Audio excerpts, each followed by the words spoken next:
there's going to be disagreement in relationship all the time, or it wouldn't be a relationship. And we definitely wouldn't be hot for somebody if we got along all the time, right?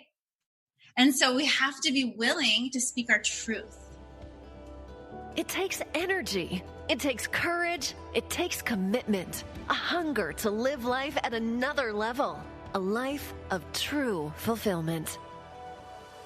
Welcome to the Extraordinary Living Podcast, where Jackie Senatori interviews leading experts from around the world, extracting their wisdom, giving you the tools, tips, and tricks on how to go from ordinary to extraordinary. Get ready to start living a healthier and more empowered life. Here she is, your host, Jackie Senatori. Hey everyone, thanks for joining me today. Today's episode is going to be with the brilliant Dr. Stephanie Bridwell. Dr. Stephanie is a transformational chiropractor, empowered wellness coach, and champion for women's empowerment through their bodies. She leads retreats internationally, hosts her Empowered Wellness Masterminds, and holds sacred containers for women.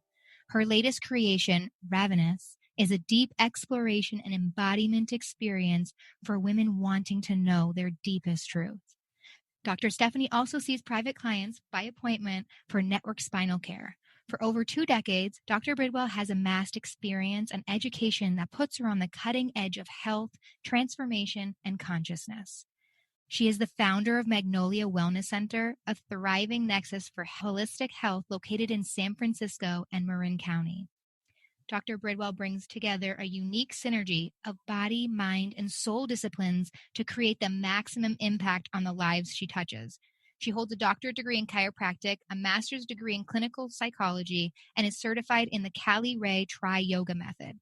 She has also accomplished extensive postgraduate work with the developer of Network Spinal Analysis, Dr. Epstein, earning the highest level of certification to practice this advanced chiropractic approach. So I am so excited and honored to have her on the show today to share with you how to awaken your feminine energy, live aligned, and become a magnet to your goals. We're also going to be talking about trauma. She has a unique perspective on how to use trauma to upgrade your nervous system. She's also going to take us through her top 3 practices on how to get out of your head and back into your body. So with that, let's dive right in and welcome her to the show. Hi, Dr. Stephanie. Hi, Jackie. I'm so happy to be here with you today. Thank you for joining me. Isn't that so amazing listening to all that you are? And I know you, and anytime I tune into kind of any of your videos, you just have this calming, feminine, like kind of rock star and calming approach and being of who you are. So I just love you. I'm one of your biggest fans. Thank you. And thank you for having me here. And, because I do know you and I know your path and I know your journey, it is just such a gift to be landing right here in the seat, talking to you and seeing like what you're bringing to the planet with your gifts and just how you're bringing extraordinary living to the world, which is something that we all really are craving, yet we don't really know that extraordinary is possible because we're so programmed to live in the ordinary as our ceiling and our baseline and our like highest aspiration. And just outside of the realm of ordinary is extraordinary. And that's a beautiful place to be. Thank you. I love the word extraordinary. And I just think people can have extraordinary moments, even in ordinary, even in the kind of the hardness of life. There's always moments that can be extraordinary, whether that's something within your love life, relationships, your family, your kids, your business. So I really love kind of pulling that out of like different people and bringing your gifts and who you are to everyone. That's kind of the desire behind that. So I want to kind of start with, we have so much to share and you have so much greatness. So I want to dive in first, just kind of start with the whole feminine and masculine.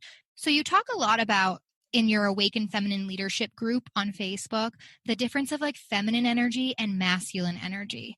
Can you tell people listening, what does it mean when you say feminine energy and masculine energy? Just for those maybe thinking that feminine means female and masculine means male. Yes, absolutely. So there are many perspectives on this. And from my personal perspective, I see the feminine and masculine as two parts of one.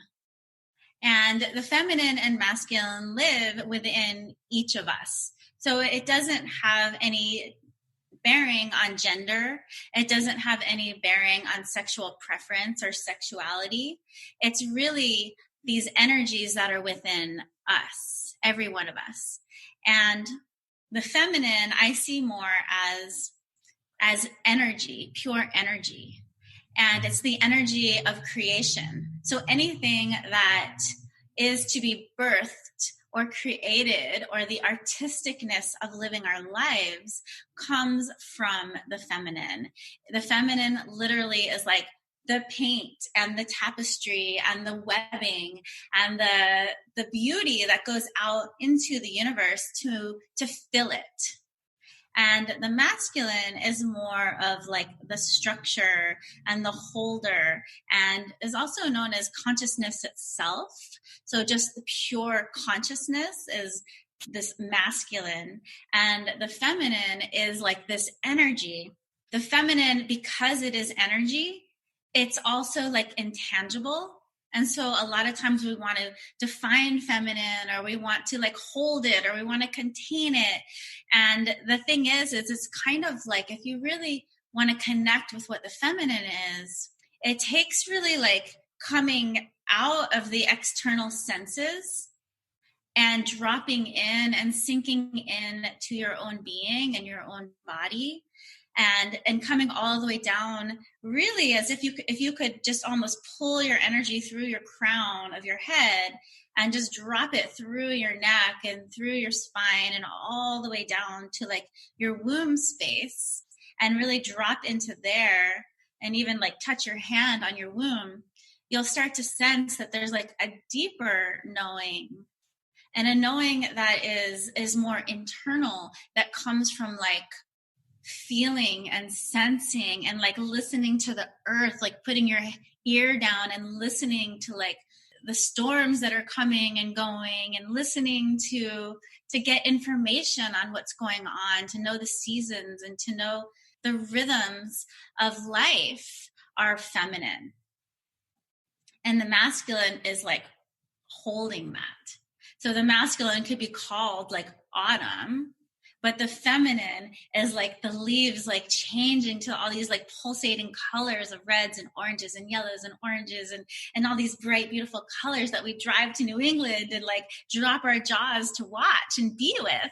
That essence that fills us is the feminine, but it could be called autumn as the container. Does that make sense? It does. So the men kind of hold the container for the wild kind of feminine energy. Yep. Right. That's like some men just want to like tame it and make it ordinary or make it easy or that kind of thing. And it's just feminine wants to express and be. You think even like emotional, when a woman's more of like really in touch with her emotions, is that feminine energy as well? Yeah, my sense is that feminine in men and women, emotionality is like her language. It's like her source, and so like emotionality just like flows and allows us to like really experience all the senses. How does someone listening, whether they're female or male, get in touch with or awaken like their feminine energy? So if somebody is if a woman kind of was wearing multiple hats or really in business, but then is also a mother, and whether they're a mother or not, even in relationship, how do you kind of go between both of those, is operate from your feminine and have that essence when you need to do business and when you want to be in connection with your kids or your spouse or your partner? I love this question because I am, I own 2 wellness centers that are like brick and mortar structures with tons of staff and tons of clients. And I also have online businesses, and I run retreats, and I'm a mother, and I'm a lover with my partner, and I have all of these roles. And so how do I really stay energized and in service to my deepest truth is the question, really. And how that occurs is I literally have learned to drop in to my body to drop in to listening to my deepest truth and not get hooked by everything that's happening more external to me that I've been trained to listen to as my truth, but to go deeper within myself and listen to my deepest truth. And the feminine is like so unpredictable and like wild and wavy.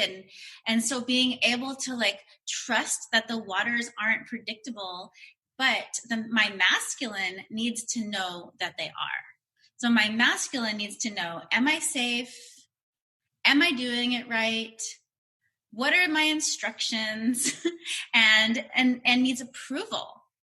So the masculine needs lots of approval to shape how they're holding the feminine. And a lot of times the feminine is so wild that we as holders of that feminine get scared of how wild the waters are, that we start to blame and complain to the masculine that it's not doing a good job. And that only creates more turbulence. And so what I've learned in like all of my realms of life is that I have to, here's my mantra to pattern interrupt, is pause, breathe, soften, love. So I stop when I feel myself getting like tight or constricted. I'll pause and then I'll take a deep breath and I'll soften my whole being. And then I'll literally like start to feel love coming from my body out as far out into the universe as I can send it. And then feel that love come back into my body and start and just have that flow for like maybe 5 seconds. That's all it takes to really get back into that feminine. Pause, breathe, soften, and then just like cast love out as far out to the universe as I can, and then allow it to flow back through my body. And so once I'm like reconnected, I do that pattern interruption, I will come back into my feminine. And now what I've learned is that my feminine is this wild river. And the masculine is holding the current of this crazy wild river. And so in order to have like a deeply passionate relationship between my feminine and my masculine and have that translate in all of my relationships, it's really important for me to now navigate the river. You know, if I'm feeling like these waves of caution and fear during this time of COVID, for instance, I may go into my river and just be like, okay, here's what's going on. I'm feeling all of these experiences within myself. And now I must tell the masculine how to hold me. And so then I may say, I'm feeling a lot of turbulence right now. I need you to just listen to me, because there's things that are going to come out of me that are going to navigate what's happening in our lives right now. This is the masculine within yourself you're talking to. Yeah. Okay. And I do this in my relationship with my man as well. So in my body, I'll navigate to my own masculine. You know, I'll be like, okay, I'm starting to feel anxious. I'm starting to feel like angry, or I'm starting to feel mad, or I'm starting to feel let down. I'm starting to feel hurt. And I'll just let myself like go in there and not try to fix it. And just go in there and in there and in there and in there, keep going deeper and deeper. And then I'll say to my own masculine, you can hold this. We got this. You can go deeper. We got this. And in my relationship, I may say to my man, I'm noticing there's a lot going on right now with the schools, and I'm not sure I want my daughter to go to school where she has to wear a mask. And so so what I would say to my man is, hey, honey, we need to sit down and have a conversation. I need to guide you where we're going right now with the educational process of our daughter. So I need to guide you and where we're going with the educational process with our daughter. And I just need you to sit, and I need you to listen, and I don't need any solutions or fixing right now. And he knows this because we've had this conversation many times. Is that hard for a man to not to listen and not want to fix? I feel like a lot of men just say, women, do you just want to be heard, or do you want me to, because I want to fix. I want to hear what you're saying. I see that you're in pain. I feel these emotions and I want to fix. Yep. And, when I first started really getting connected to my feminine, it was really my man and I, this banter and this duality and passion and polarity between us that like carved out how to really be in a relationship with a strong feminine and a strong masculine, and really extract the gifts of the polarity, how like my positive charge and his negative charge actually create fire in our relationship. That's where passion comes from. Mm-hmm. And it's sexy. It's beautiful. But it takes a lot of, the first, I think, thing is really approval. And when I asked my man, like, what is it that I do that gives you the most joy? And he's like, when I know that I did something for you and you appreciate it and that I did a good job. Oh. And so I took that and ran with it. And now, like in my relationship with him, he knows that the feminine is leading the ship. He knows that because we've had those conversations. He knows it's the feminine energy that's the intelligence, and he can hold the ship. And so when we're having conversations around like schooling for Kalyana, I'm like, okay, I'm getting a bunch of downloads right now and they're coming through me and I need to like share them with you, because it's my job now as the feminine to navigate the wild river. So I'm like, okay, I'm feeling this going on. And I see us doing homeschooling, and this is why. And I just start navigating everything that's coming through me. And then I give him a job. So then I say, and what I need you to do is to, research this homeschooling program, or what I need you to do is just hug me right now, because this is a really hard choice to make. If he had a difference of opinion, and some people, I want to get into this like little negative, positive thing. You share this really great video on positivity. If he were to look at that or hear that, or if a man would hear a woman say that and say, well, just stop being negative, be positive, think positive, and not be congruent with your vision for homeschooling, or be on the same agreement, I want to say, as the fear that you're experiencing, what would the conversation look like in that sense? There's going to be disagreement in relationship all the time, or it wouldn't be a relationship. And we definitely wouldn't be hot for somebody if we got along all the time, right? And so we have to be willing to speak our truth. And we have to also be willing to receive someone that doesn't agree with that truth, Right. And so, in my relationship, which is there's a lot of polarity there, which means a lot of times we don't speak the same language at all, and we don't agree on the same things at all. And so, it's tricky, the dance of the feminine and masculine. For me, it's really important for me to stay rooted in my deepest truth, in my knowingness, and to never neglect my knowingness for someone else's truth. And so in this particular, question, so in a relationship, there's two energies that are like sifting and sorting back and forth, like a tide. And so it's important for me to really know my truth and to really know where I'm at and to really be able to speak it, because we live in a culture that doesn't appreciate or respect that. And we live in a culture where we're all drinking the same air that's based on a more masculine way of living. And so for the feminine, it's like we have to sort of pattern interrupt the air that we're all breathing, which is mostly like a patriarchal society and culture, and to be able to really trust this more feminine way, which is, it's like this unpredictable energy, but it's the truth.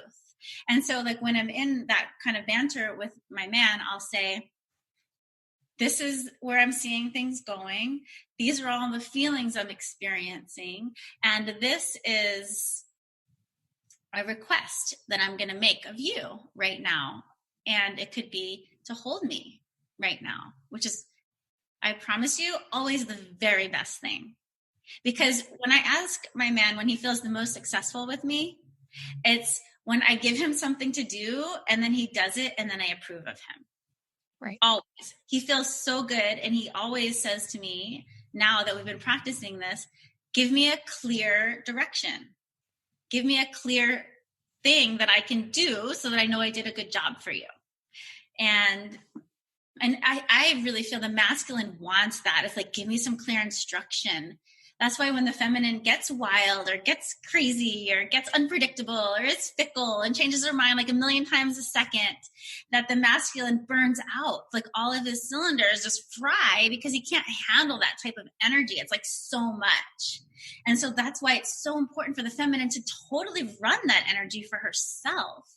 And then for the masculine to be able to distill it into sound bites that the masculine can handle without frying his brain.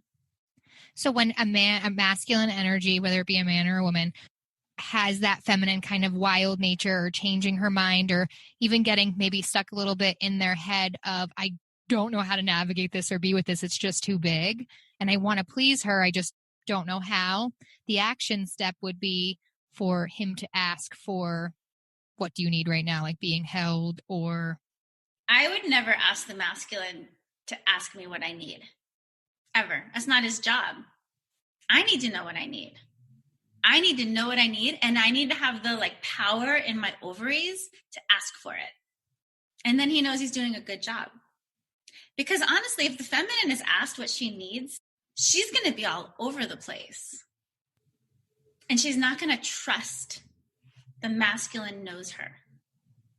And she really needs to have a deep trust that the masculine knows her. So the masculine asking what she needs is almost offensive. Our feminine really needs to come out and say what she needs. It needs to come from inside of her. And when I'm in conversation, with Carlos, if we have a difference of opinion, which we do on so many topics, I stay rooted in my deepest truth and also give room for his thoughts and opinions and experience as well. And it's like learning every single time. It's like learning a new dance or learning a new language or learning, how to, do something in tandem, because it's a tandem experience that happens in the present moment. And there isn't like a platform that you can count on to work every single time. So it's really a willingness to be elastic with somebody, and to ask curious questions. Okay, so you don't agree with me. What is it that you would like to see? And then you literally have to take a deep breath and stay in your feminine while the masculine is giving his opinion that you may not agree with. And you pause, breathe, soften, love, and just stay connected to your deepest truth and not get hooked to what you think is expected of you out there from him and from, all the ways that you've been taught and trained how to be, to pimp out your feminine so that the masculine can be satisfied by her. That isn't it. The most success you'll have in a relationship is when you trust each other to be in the present moment and brand new. And so one thing, I practice with Carlos is I see him as brand new. Whenever I get really angry and I start to see patterns happen, I'm like, oh, I just met him. What do I see right now? Who is he? How can I learn from him? How can I learn about him right now? As if I just met him.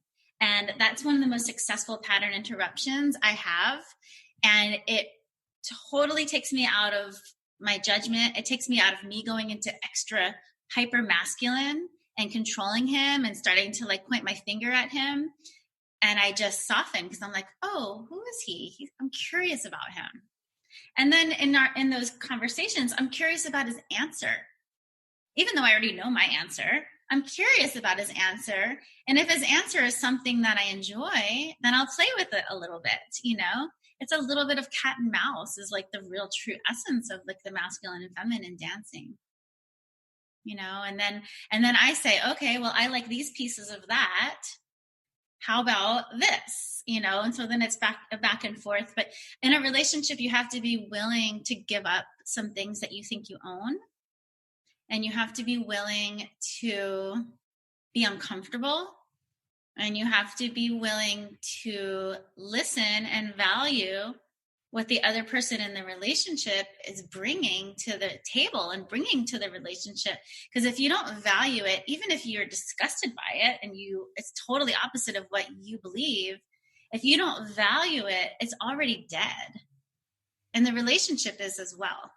So even if it's something you don't like, if you value it and you're curious about like why that person believes it, then you have some like nuggets to chew on together and to get to resolution. You have to be willing to be elastic and flexible.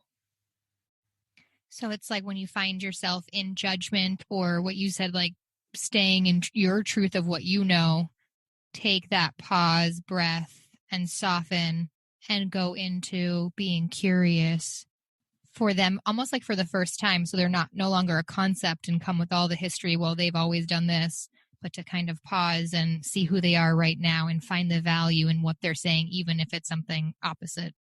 Yep.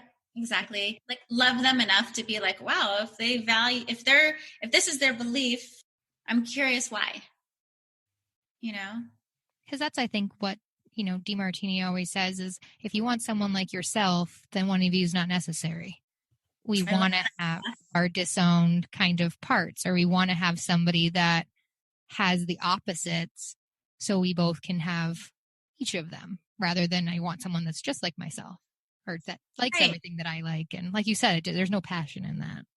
There's no passion in that. And, we think that a relationship is about learning about somebody else. And it's really not. A relationship is about learning about yourself. And so we attract people in our lives that are going to like put a flashlight onto these parts of ourselves that we kind of don't even know that we have.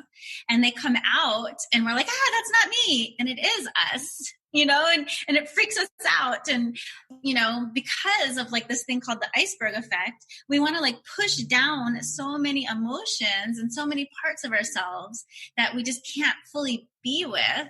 And on the outside of the iceberg, we hold this little flag saying, I'm fine, but we're not really fine. We're all of these things underneath. And then a partner or in a relationship, those parts get highlighted and picked on, and it freaks us out because we think that they're like, our subconscious is trying to hold them underneath the ground so that they don't mess with our mind. When our mind is like trying to keep us safe, our mind thinks it's like doing this good job by numbing us out and disconnecting us from things that we feel are traumatizing. Our mind is like, oh, she can't handle all of these things, so I'm going to do it for her. She can't handle feeling helpless. She can't handle feeling mad. She can't handle, her rage. I know she can't because last time she did it, she started crying. And so we're just going to numb all that out for her. And so our mind thinks it's doing us a favor by disconnecting us and numbing us out and taking the reins of our life. Yet our body actually can handle it.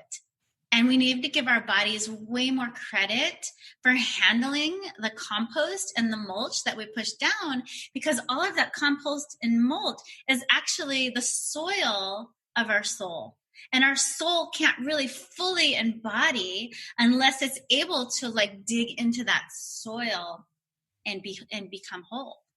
It's so beautiful. There's so many things that kind of come to mind listening to that. And it's true. It's like we have this culture that we want to not experience the bad, not experience the trauma. You talk a lot about, trauma, and I don't want to say what people perceive as negative, but an experience that we want to reject or not experience. But you talk about using that, like what you said, like go down deep into the soil, and it actually upgrades our system or our nervous system. Can you share a little bit about, for some people, like what is the nervous system, or what's its role, and what does trauma do to it, or what does these experiences do to it, and how to be with it? Your nervous system is both a receiver of energy and information that comes from the unified field that we're all connected through. And it's also an amplifier of your own projections. And so all of the things that you see in your life are basically a projection of how your nervous system is filtering the all. And the larger your nervous system is, the more you actually can handle, the more you can actually be with, the more you can actually see, because your nervous system it's kind of like it telescopes. So it could telescope really macro and telescope really micro. And trauma, how it affects our nervous system, and there's many types of trauma. There's generational trauma, there's intergenerational trauma, there's systemic trauma, there's acute trauma, there's chronic trauma. And all of what trauma really means to me is an impulse that comes in or that we're born with through our epigenetics from like colonialization, stripping people of their natural ability to adapt to the world around them and putting them into a new place where they don't even belong. And then generation, they're still grieving and learning this trauma. And that's what's happening right now with this Black Lives Matter and with white fragility and that type of thing is really based on that colonialization. And then for the feminine, it's more around Christianity creating like a deep trauma, because Christianity came in at a time when the feminine were like the mystics. Mm-hmm. And the feminine is what everyone came to be like, tell us what's going on and share the natural world with us, share what's happening within the seasons, within the rhythms of life and within our well-being. And when Christianity came in, basically made the feminine witches and wrong and poison. And because the feminine was so smart, the feminine, like our mothers on our lineage, our mothers and our sisters in our own bloodlines, if we go all the way back, they made a choice for us here and now. They made a choice to go underground, to hide their mysticism, to hide their energy, to hide their eroticism, to hide their pleasure, to hide their desire, and become really small. And they did that for a survival moment. But then their daughters were born from that, and then their daughters born from that, and their daughters born from that. So our line, our lineage that we're connected from made a choice in the moment. And then there's like a systemic trauma that has happened since then that we're born into. Same thing with, my lineage in terms of like Holocaust. My great-grandmother was a survivor of the Holocaust and had all these behaviors around like scarcity and making things small and being protected. And because of that, my mother was a certain way. And then I was mothered by her and picked up certain behaviors that I either accepted or rejected. And then now my daughter is a product of that as well. And so trauma really comes from all of these different angles. And the more that our nervous system can really like see like the lineage and really telescope way out, we have more information and we can handle more. And the same thing with like telescoping really small. It's like, how small can we look at every little detail and really be able to sit with it and handle it and hold it? Our nervous system grows. And there's two parts of our autonomic nervous system, which is the part of the nervous system we don't really have to think about. It's autonomic or automatic. And there's two parts. There's the parasympathetic and the sympathetic nervous system. And they work together in like a check and balance type of system. The problem is that a lot of people are in like chronic trauma situations. And so then there's this hypersympathetic nervous system experience, which creates fight, flight, or freeze responses. And that can go as far back as the womb for us. One client who was born in Tasmania during a civil war, and his mother was fleeing and had this child in the woods fleeing. And now this person comes to me for care, for chiropractic care. His main misalignment is his upper cervical spine, and that relates to fear of the future. So he's stuck in like this moment. And there's an epigenetic field inside his mom that creates, it doesn't change your DNA, but it allows your DNA to act upon, to excrete different neurochemicals and chemical messengers that now turn on different genes and allow them to express. Also, they create like a habitual, almost like addiction to certain emotions. And so his mom, who was in this fight or flight state her whole pregnancy, passed through the epigenetic field fear. And so he is really sensitized to fear. And so when things happen in his life, he automatically gets vigilant and fearful.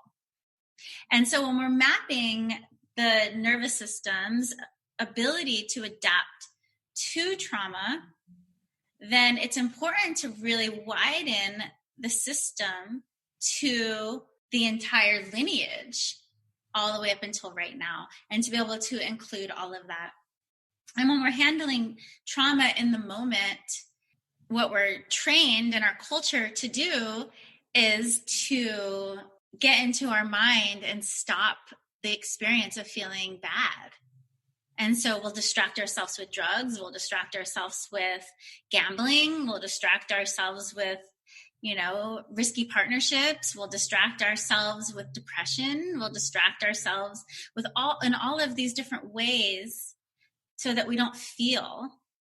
And it's because we lost trust in our body's ability to feel. And the more we feel, the more we heal. The more we feel, the more our nervous system grows, and we have a big nervous system that can handle it.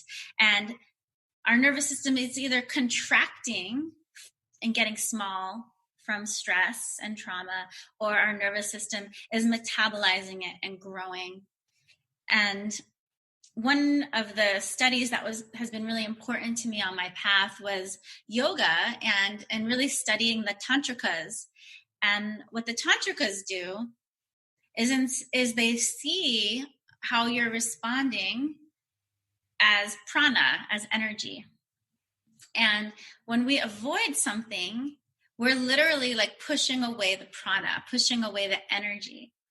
And so what the tantrikas do to stay energy rich is to instead face it, turn toward it, and know that whatever that is that they're going to feel is, they're going to metabolize it and become whole with it.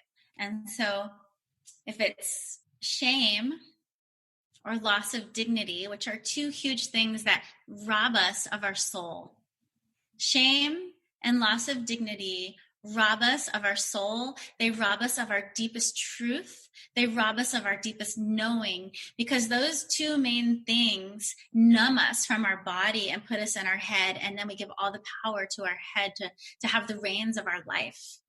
And so when we can sit with shame in our body and feel uncomfortable and maybe shake or maybe move or make sound so that we can really experience it in our body, then we aren't giving our power away to our mind, and we become whole, and we actually give legs to our mind. We can use our mind for what it's made for, which is like creating really cool stuff in our lives and organizing things and optimizing our lives and making things better, and just using our cortex for that versus fight or flight. Let fight or flight be part of our reptilian brain, which is the domain, but be conscious of allowing ourselves to really experience it. And the other thing I wanted to mention about that is it's not easy to experience all of that in the body. And that's why we let our brain, our mind hijack our body, because it's not easy. And at a certain age, our rational brain emerges. And before that, we have our pre-rational brain. So if you look at your kids, they cry and scream and kick their legs and throw tantrums and scratch at things, and they're wild. and then they feel great, right? Or if you look at dogs, I had my German Shepherd, Nikki, when she would like get into a fight with other dogs, like all her hair would stand up on end, her teeth would start to come out, and she would growl, and they would like wrestle around.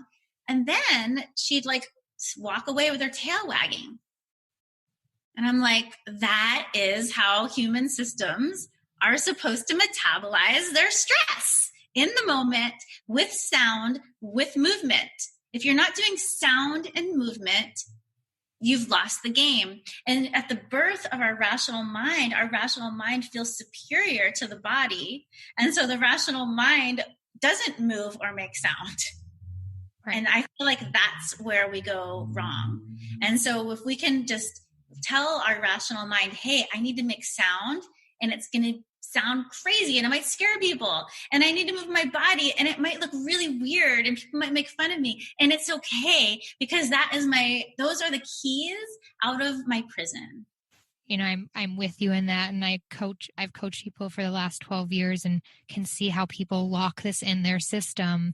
And myself included, we do it unconsciously, what you're talking about, because we think we can't handle this level of pain, or this level, as my own life experience in the past few years can show me that it's just an upgrade. In order to upgrade our life, or the version of ourselves, or our resiliency, we have to be with something that feels like we can't be with that.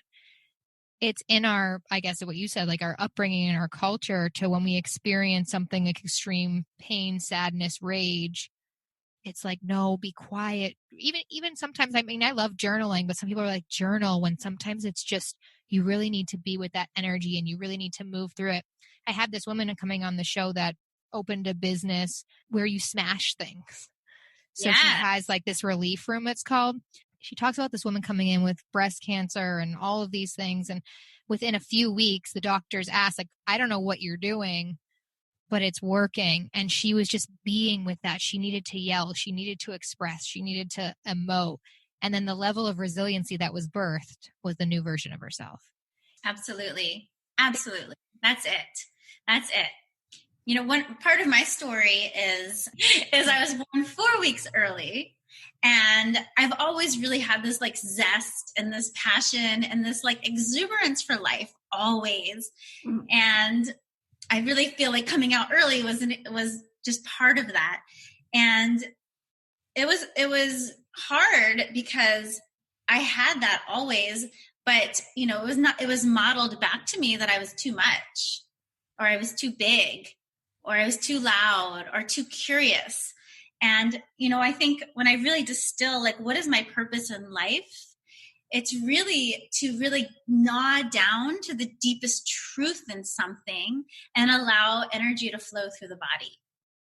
And that's what my program RAVENOUS is all about. It's like for women to be able to like gnaw down to the deepest truth of who they are, so that energy is fully flowing through their body. And there were a couple of times that I learned to shrink. I mean, there were many times in my life where I learned to shrink down because I felt like my too muchness was taking up too much space. And that is, you know, the masculine wound, trying to live in a masculine paradigm where only small sound bites are really digestible. Right. You know? And so when I was little, my mom was 21, and I became very like my mom's mom. And I just had so much energy and so much curiosity. And I felt like I navigated her as much as she took care of me. Like, she nurtured and took care of me. And then I was very rational, and I used my rational to like drive us. And so I really learned to really own my masculine, to really live in my masculine, to really do all the things that the masculine model deems successful. And then my dad was a rare coin and stamp dealer who was like larger than life. And he was like, would come and go in my life. He wasn't really there. And I loved him, and I idolized him, and I adored him. And one thing that he sort of left at the home was the scrapbook. And the scrapbook held all of his accomplishments in it, letters from the president, interviews with the president, pictures with presidents, radio shows, TV shows, newspaper articles, magazine articles, all like just donning his success for all of the things he did. And because he wasn't there for me, and I loved him so much, and I really felt so empty from him like really acknowledging me and from really being seen by him. I thought that his absence was my fault when I was little. Like I took that in as it's all my fault that he's not with my mom and he's not with me. And because I got so rational at such a young age and so vigilant of my surroundings at such a young age, I felt like, I could control anything with my mind and do anything. And so I always had that scrapbook in my hand, and I measured myself at such a young age. If I accomplish all these things, then maybe my dad will love us, and maybe my dad will stay with us, and maybe my dad will really love my mom the way that she deserves to be loved, because I watched her be loved less than she deserves, loved less than who I saw her as, the queen. Right. I saw her as a queen, and then she gave herself away as less than that. And for her to not be treated like the queen I saw her as was really painful for me. And then, so I always had that in my mind, like I'm going to be successful, like crazy successful one day.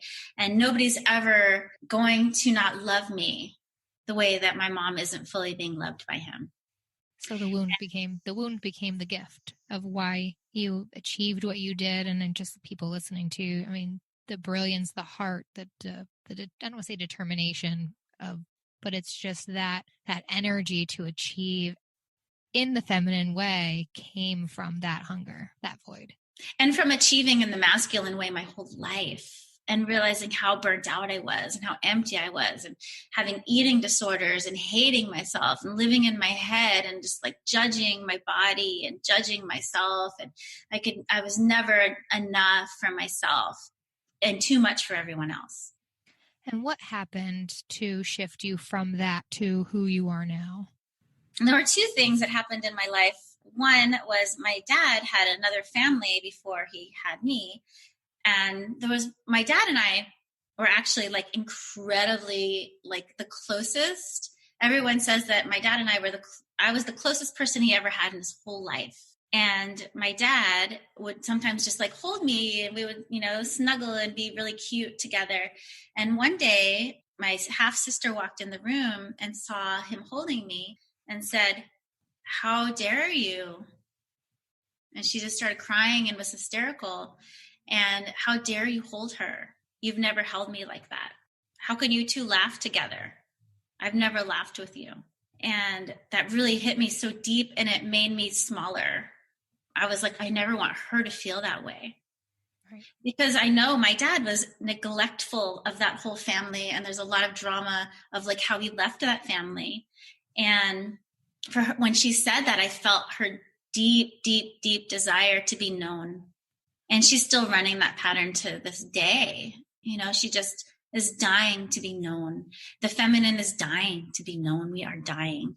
And then the next thing that happened is I went, everything I've done in my life, I've done to the top, really driven by that masculine. And so I went to psychology school. I got a graduate degree in psychology. I started working with clients, and two things happened. One, I realized psychology is about the field to come into a therapist. And that time was really the highest ceiling was stability. It was about creating stability for someone and a safe place. It wasn't about like the extraordinary, like your show, right? It was, how can we create enough ordinary for this person so that they feel okay with their lives? And I think that's why coaching right now is so big, because it's like, no, we want more than that. We want so much freaking more than that. But another like drop in my life that was my sister was having trouble at home and away at camp, and she was struggling, you know, in her life.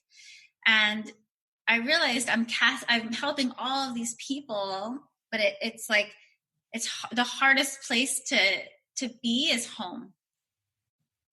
And I also felt like, because I took up so much space, because I was so passionate, because I had so much to say, and because of my deepest desire to really gnaw down to the deepest truth with everything, that there wasn't room for my sister to have a place. And so my sister was struggling, and I sort of blamed myself for being so big. And so I smushed myself down to thinking it would let her rise, and it didn't. Another place in my life where I really got shaped and realized that by going small so someone else can get big it's a lie. We help others grow when we can really own ourselves, when we can own our deepest truth, when we can own our own light and our own passion, our own knowing, our own deepest truth. When we can own that and shine that for others, then they can rise up to their highest truth as well. And we're never doing anybody any service by shrinking so someone else can be big. We do them the biggest service by shining our brightness and letting them rise in their own brightness next to you. There's a few things with that. One is, it's true. A lot of people have stories that because that person overpowers me, I can't step up and be this way. And it's not. It's just an excuse, or because of this, because that's why I'm this way. And then when that's not there, people still don't step up.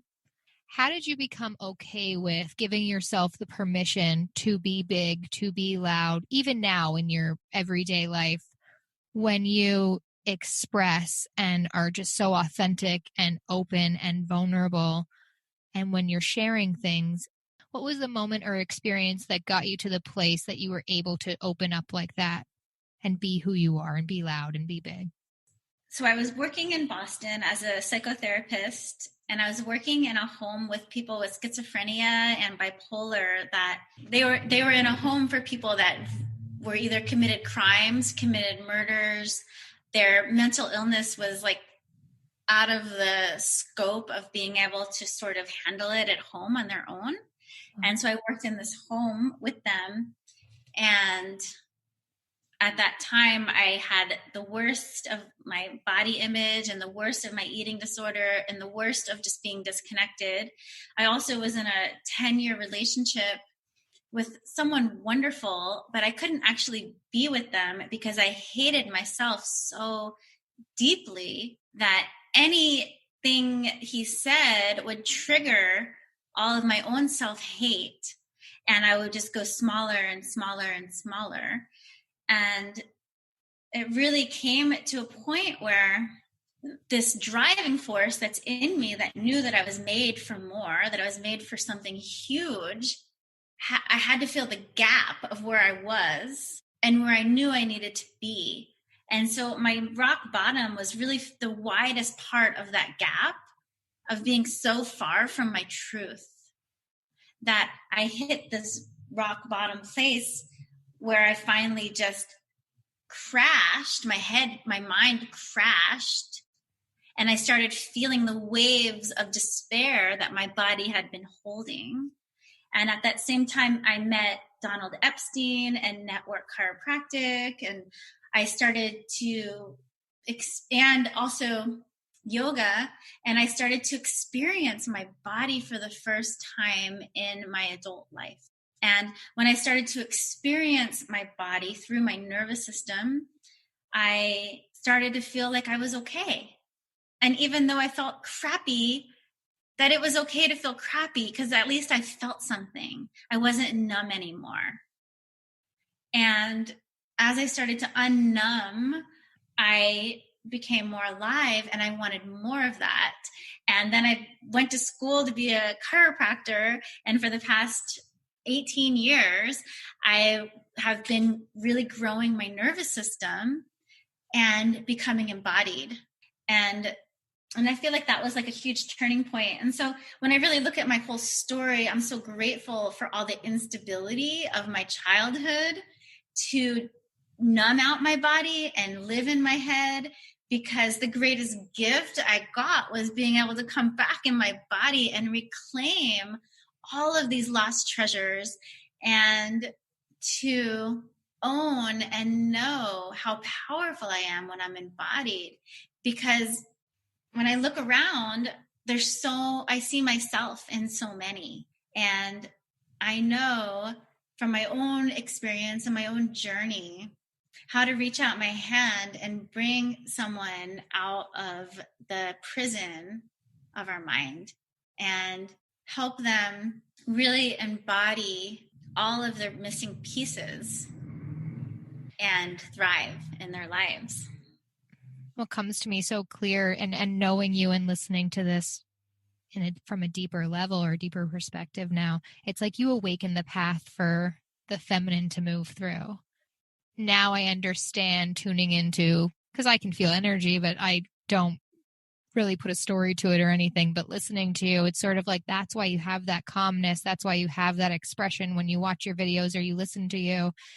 It's because you've moved through it and have the kind of path for now others to sort of be able to move through it with you. You feel that certainty from you. You feel that calmness from you, that it's like, here's the path. And it's almost like pulling them through. And that's why you get like, you can almost get giddy, or you can't help but smile when you watch you.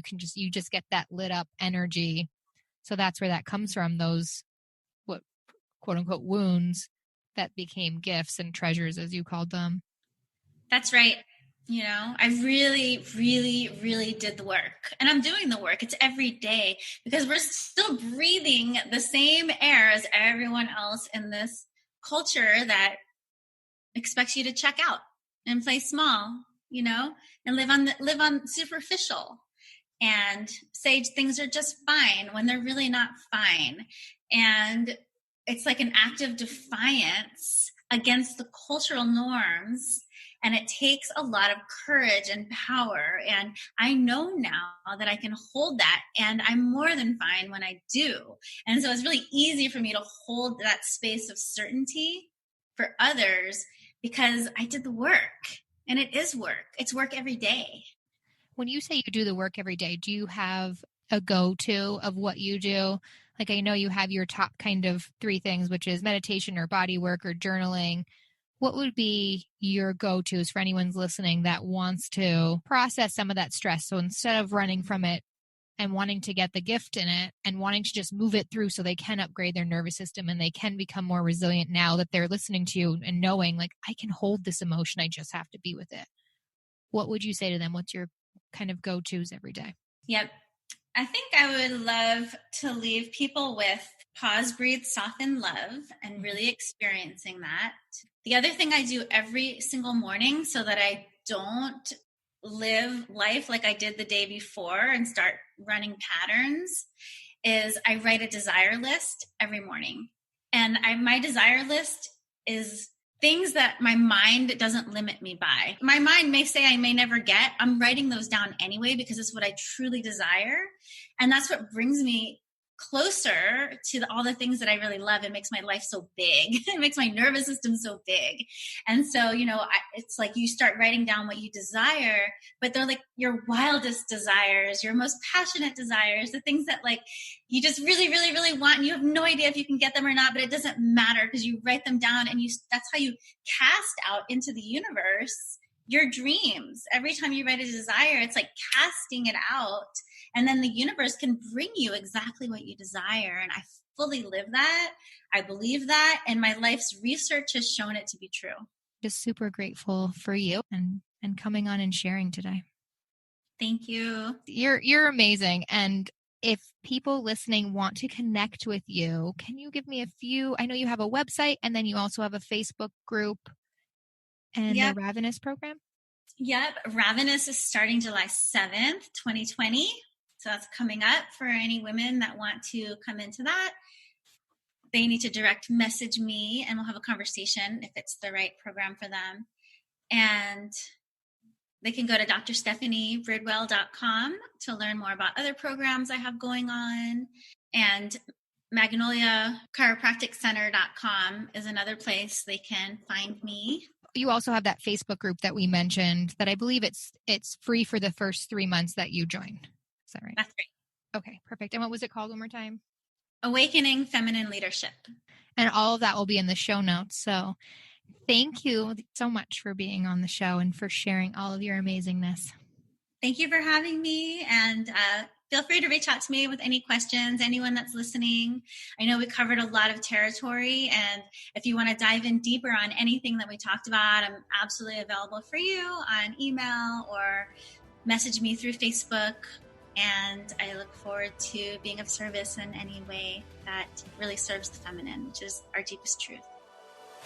Thanks for listening to the Extraordinary Living Podcast. For show notes for this episode and all past episodes, head over to JackieSenatori.com.